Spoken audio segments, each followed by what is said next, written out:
जी अस्सलाम वालेकुम। कैमरामैन मोहम्मद फ़याज़ दे नाल मैं हाँ Malik Nasir Abbas, team voice of Punjab Chichawatni.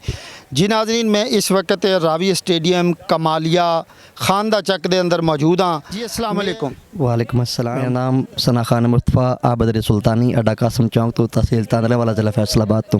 जी अच्छा, तुसी तांदलिया वाला फैसलाबाद तो हो।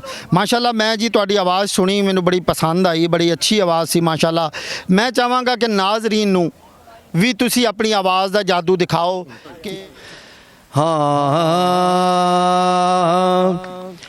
कि दिल बेचैन नो चैन दिलोड़े, दिल बेचैन नो चैन दिलोड़े, सानू मीमते ऐन दिलोड़े, दिल बेचैन नो चैन दिलोड़े, तैनो होने यजीद मुबारक, तैनो होने यजीद मुबारक,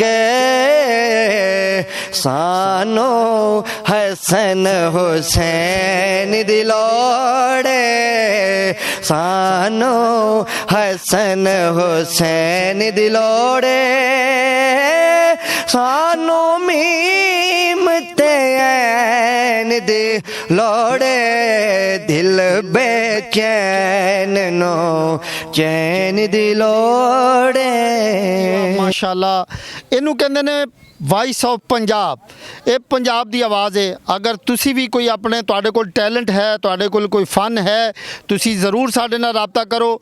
इंशाअल्लाह तुहाडी असी वॉइस, तुहाडा टैलेंट जिहड़ा दुनिया के सामने ज़रूर लियावांगे। असी एक छोटी जी होर फरमाइश भाई नूं पावांगे कि एक कलाम दा होर मुखड़ा सानूं सुनाया जावे, कोई इस तो भी खूबसूरत कलाम। हाँ आप सा दोनों जहाँ में नजर आया ही नहीं, क्योंकि अल्लाह ने क्योंकि अल्लाह ने कोई और बनाया ही नहीं, बस आप सा दोनों जहाँ में नजर आया ही नहीं। जी हाँ दोस्तों, अगर तुहानू इन्हां दी आवाज़ अच्छी लगी है, इन्हू लाइक, सब्सक्राइब और शेयर ज़रूर करेगा।